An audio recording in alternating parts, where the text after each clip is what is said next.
We're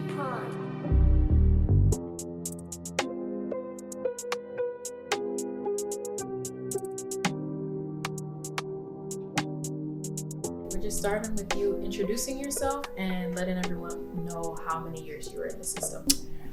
Okay, first question easy. Hi, my name is Cooke. I go by Cookie, and I was in care since I think the age of 11, and I am 27 now. So my name is McDaniel. I actually aged out at the age of 21.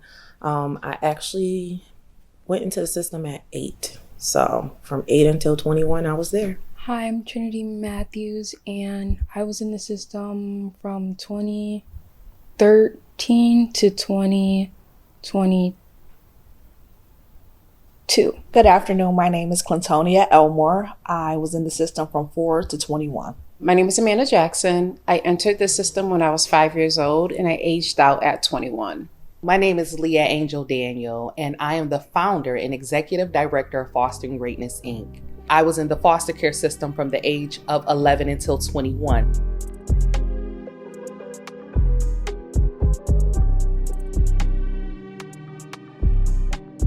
And what has been your experience within the system that you feel some people may not know about foster care youth's experience in the system? Where do I begin? First of all, I was physically and verbally abused.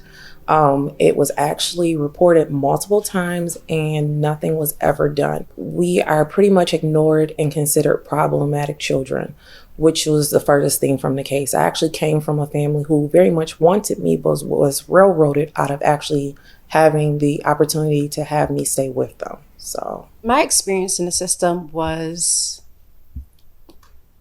challenging. I faced a lot of adversities. I was in many different foster homes. I was in group homes. I was in detention centers. And that was just due to the abuse that I experienced within the different foster homes. So running away from the abuse is what led me to the detention centers and the group homes. That is something I personally experienced, and the experience in group homes are horrible. It's just kind of a little bit traumatizing, I would say, because there's a lot of different people, a lot of different kids, and like a lot of them don't want to be there. There's a lot of fights. There's like a lot of argument. Like it's like, and especially since like it's like a whole group of like, they're separated by genders as well. So like a whole bunch of girls, and there's just a lot of bickering, a lot of fighting, a lot of restraints happening because like staff don't know how to control everyone. And sometimes like the staff would just like kind of just restrain if you just yelled. It was kind of like, it became a game kind of. So it was kind of traumatizing. I'm going to say I had a very trying time in the system. We moved from house to house, different foster homes. And then by the time that it got to the end where I got adopted, it was a very struggling time. I think people think that people that are in foster care, we're just privileged. We have these loving homes. They paint this picture. They don't understand that it's not always the fairy tale that after you come from one traumatic situation, you go to this white picket fence life. It wasn't like that. I think in some cases, it was more extreme and more traumatic being in the foster care system. When you're entering the homes of strangers, you really don't know what you're getting. And I don't think that the background checks are thorough enough, or the home checks or the house checks that they do with the foster youth. I don't think those are thorough enough either. So unfortunately, youth are abused in these different homes, and it can be dangerous. People who have gone through the foster care system are experiencing it, or even after the system have gone through a lot of things as far as being without stability, being homeless, being hungry, just not able to function. And so when they go to school or they go to their jobs or whatever the situation is, people do not understand the trajectory of not having those specific things, the basic needs that are needed for a person to function. So I think that if society really understood the underlying issues that these young adults and young people face in general, that they would be more empathetic or compassionate towards this particular population. I think a lot of people would think adoption is the best thing that could happen to a foster care youth. What is your opinion on the kind of true lens of the adoption process from the system? Do your due diligence. I think that sometimes, I'm not going to say everybody. I came through the foster care system and then was adopted. It was a painful adoption because I stayed in the system long enough to where my parents exhausted everything else. There was nothing else. And then they told, the worker told the adopted parent that no one else wanted me. So this was my final straw. And they made sure I understood that this was my final straw. And they treated it as nobody else wants you. So therefore, I got the rough end of everything. In my case, my mother had multiple children after me and was able to keep them. No one ever checked in to make sure that there was a case actually on her. My parents actually lost their parental rights without even being notified within 60 days of me being placed into foster care. The rest of my family was never even notified that I was there. They just pretty much looked at me as another dollar. With me, I came to care with 2 other siblings out of the 3. The youngest was 2 years old when he became a foster child. He is now 18. The second boy, who is the oldest boy, was, I believe, like 9 or something like that. He is now incarcerated doing a 25-year sentence. And I believe I was the mom. I took care of them. I did things I wasn't proud of to provide food for them. I made sure their homework was done. They had clean clothes for school. And when we went to school, I made sure the kids weren't too hard on them, aka bullying and such. So I definitely had to grow up and mature a lot faster than the boys. But in general, I feel like I had to grow up a lot faster. So there is the word called adultification, where young girls are taking on the role of an adult and they're expected to know more, to do more, to be more without the appropriate foundational setting. So a lot of young people who are within the foster care system, they may be a certain age, but operate at a lower age due to the trauma that they've experienced, and their brains have not fully developed. But society doesn't take that into account.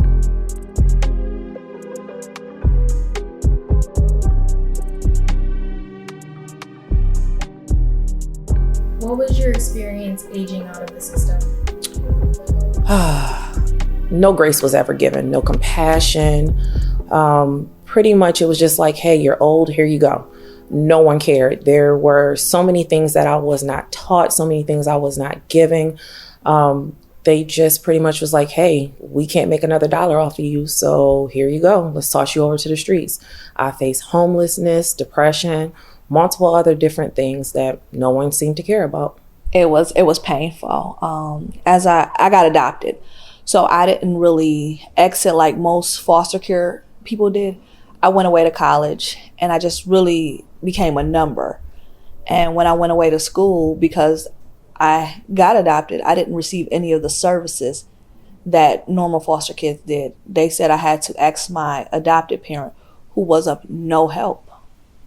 So I really had to just become my own entity, everything by myself. There was no help. There was no program. I didn't fit into, oh, well, this program helps you out. Or there was no programs like Fostering Greatness. There was nothing for me.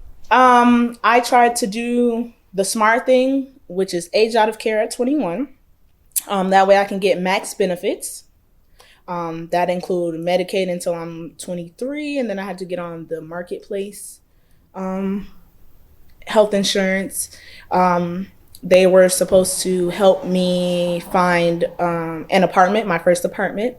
I had a little snag with that because I was supposed to be adopted at 20 years old and ended up getting sent back to care. So not back to biological, but back from an adoption, potential adoptee. Aging out of the system was also challenging. Unfortunately, when I aged out, I was homeless. I didn't have anywhere to go. So I did a little bit of couch surfing. I was also pregnant, which was challenging as well. So tried to stay with family, try to stay with friends. It was it was challenging. I actually got pregnant right before my 21st birthday. Ended up dropping out of college. Having him, I did return to college with a different major because I also had a lot of thinking to do and realizations to do.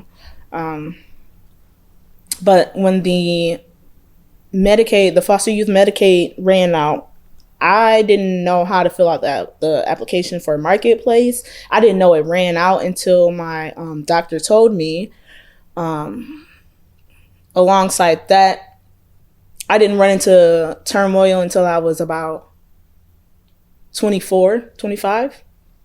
And that's when I started to reach out, like, is there any programs that can help me? I'm not looking for a handout. I'm doing this, and this to help my situation, but nobody is trying to help me. They said that because I was coming up on my 25th birthday, there was no more resources for me. Everything stops at 25, which I thought was crazy because although I did good from 21 to 24, I came across a little stumble and there was nothing for me and I had to figure it out. My experience aging out of the system was pretty bad. I would say still. It was hard finding housing at first. I did get on there is this Section 8 program, but it's only until you're 24, and I'm still trying to figure things out. And I'm about to reach that limit of being 24, and basically that program is supposed to also help you with independent living skills, help you find jobs, do all of that. But locally, they don't. There's not enough staff within the agency that is providing the Section 8. So he's the director, and that's my caseworker, my Section 8 caseworker. So basically, I'm, again, not prepared. I still don't have a job, still trying to figure things out. It's just pretty overwhelming, Just the lack of being ready for that transition. There should have been connections and linkages and things set up in place so that when you aged out, you were aging out into an apartment and you are aging out into a job, or you are aging out into a training or some kind of higher education to help you move forward into independence.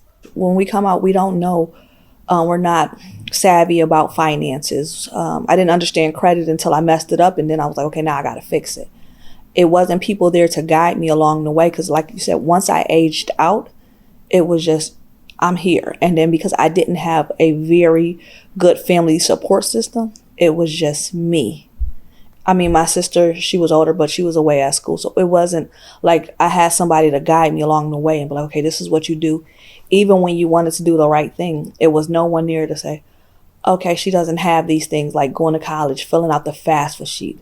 Everything was just like, where do I go? How do I? Yeah. And it wasn't an office either. Back then, it wasn't an office where you go and say, I'm a foster child, can you help me? My financial aid people didn't even know how to help me. So the knowledge just wasn't even there for you to try and get. She said, go independent. And I'm like, well, what is independent? And even I didn't fit in independent because I didn't have a baby. I didn't have certain things. And it was just like, oh, so you want me to go have a baby to go to school? The state should be more realistic about the things that are available for the foster care population. There are programs that are being supported that do not have a good turnout rate, but yet they're still being supported. If these young people are a ward of the state is responsible for them until the age of 21. So if they've been deficient until that age, what are we expecting after they age out? The same thing. Crime rate goes up. Mental health issues go up. Unwanted pregnancy goes up. Human sex trafficking goes up. All of these different things that are detrimental to us and humanity. It affects us all. How long do you think the supports really should be? How long can people possibly struggle and turmoil a bit as they're seeking their independence after their experience? That's a good question. I really think that it's probably individualized because it all depends on developmentally, how that person is developmentally. 24, 25, 26, it just depends on if the youth is on their feet or not. I had support throughout the time. I don't want to act like I didn't have support. I had great social workers who played a pivotal part in my success today, who stayed by my side, who continued to encourage me, who helped me build my spirituality and my relationship with God. Without them and without God bringing them in my life, I wouldn't be where I am today. Life coaches. Yes, I'm not going to sit here and say that being in the system hasn't taught me certain things. I'm resilient. You can drop me off anywhere. We were just laughing. You can drop me off anywhere and I'll figure something out. But when these children are in survival modes, they'll do anything. When you're in survival, you'll do anything. And we don't want society to just have a bunch of people just doing anything to survive. I know when I grew up in the care, they're saying, oh, you're going to end up either dead or in jail, or you're going to be a prostitute and this and that. Well, I'll say this. I've been to college twice, technically 3 times. I have 2 to 3 certifications under my belt, and I'm currently going for my first degree. And I didn't become a prostitute, but I did become a worker in the adult industry just to keep up with the bills that I didn't have help with or the resources to get a new job. I literally started adult entertaining prior to aging out, actually, because I still had bills to pay. I think it should go on to your release. Honestly speaking,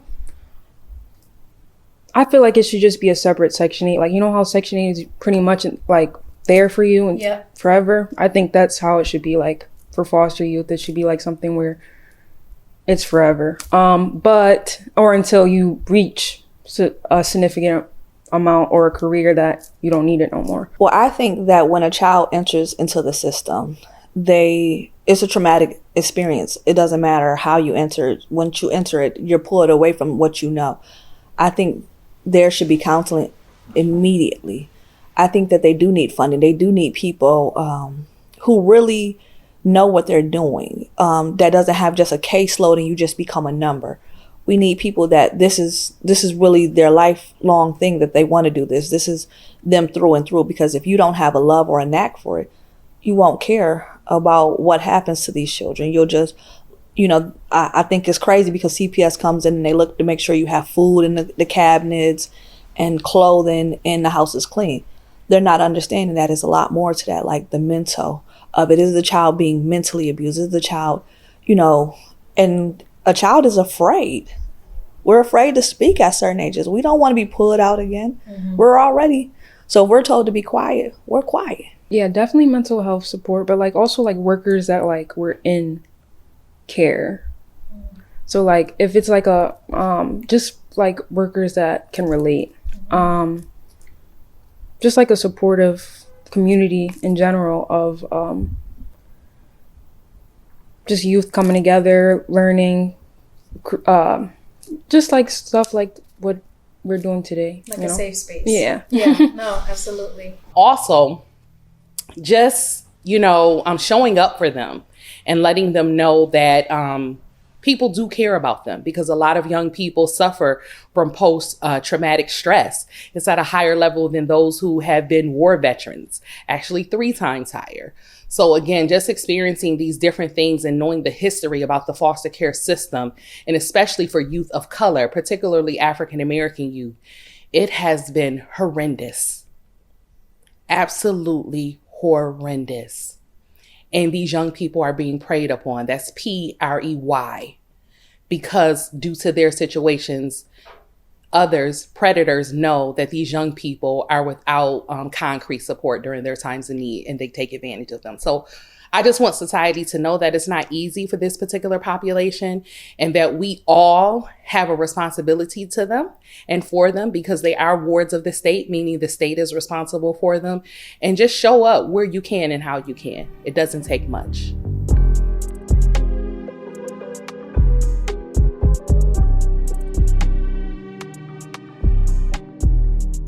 What do you think could have helped you through the system a little bit smoother or make it a better experience? Well, when I went through at the time, my social worker didn't even know my name. I was just a number. So I think that some of these social workers, go identify the family where we put these children. Go see what's really happening. Pop up, talk to the children, not the foster care mothers and fathers who will just tell you what you want to hear. Really check out and see where they're living. Check out the schools. Go see about the children. I think probably not going to a group home would have been better. Like maybe a family or something, or maybe if it was a group home setting, like a smaller amounts of group homes, and maybe like, but still family oriented instead of like, it was like more like jail oriented. So yeah. Besides funding, which is very important and key, I also feel like there should be some type of counseling services, just so many different other things. So I feel that there should be some type of program to assist kids, teach them how to do the basic necessities in order to move on and present themselves as adults, teach them how to live by themselves, teach them also how to deal with the emotions that they're having. Also, like I said, funding is very important. Once we're no longer able to be collected on, no one cares. So you should be able to do something to assist these kids in regards to funding. I believe more funding is definitely needed for staff, incentives so that staff can, so that the staff would want to stay longer within these group homes and working with the youth. Social workers are not paid as much as other professions, and we need social workers who are well trained working with youth and who have the time to sit and listen to the children and listen to the foster parents and listen to the biological parents. But their caseloads are so large that they're just in and out.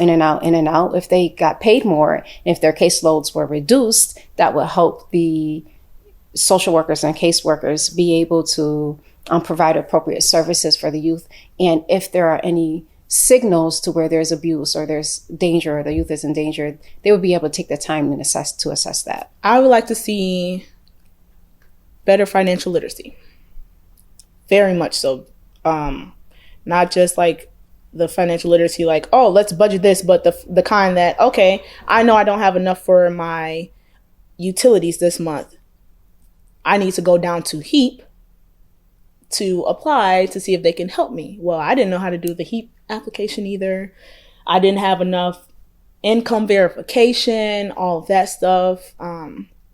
So filling out applications of any sort, whether it be for insurance, a car insurance, food stamps, to get a library card. I knew how to do that, but I knew somebody that I had to help figure out how to apply for a library card. And I was so grateful that I could pass on that knowledge because nobody passed it on to me. They don't really prepare you. Like, we'll sign papers that say that like we're getting prepared, like, but they just do that and then we're just literally just watching TV and stuff, not realizing that like we should be advocating for ourselves to actually be doing this stuff, because we think that we can handle this, like the world, but realistically speaking, we can't. Like, we need the help. We need to learn independent living skills, just as simple as like cooking. There are young people who are saying, I need help, I need assistance after this particular age, and they're not getting it. The system in itself needs to be revamped. You know, these young people suffer systematically and systemically from different things that are just without lack thereof for them. Assist us to help this population, because we are that population and we want to do the work, but we also need your assistance. We need funding. We need support. We need guidance. We need policies and procedures that make sense. So I just would like for the state to take responsibility for the young people who are suffering out here, who have gone through the foster care system, who have experienced it, and who are currently aged out.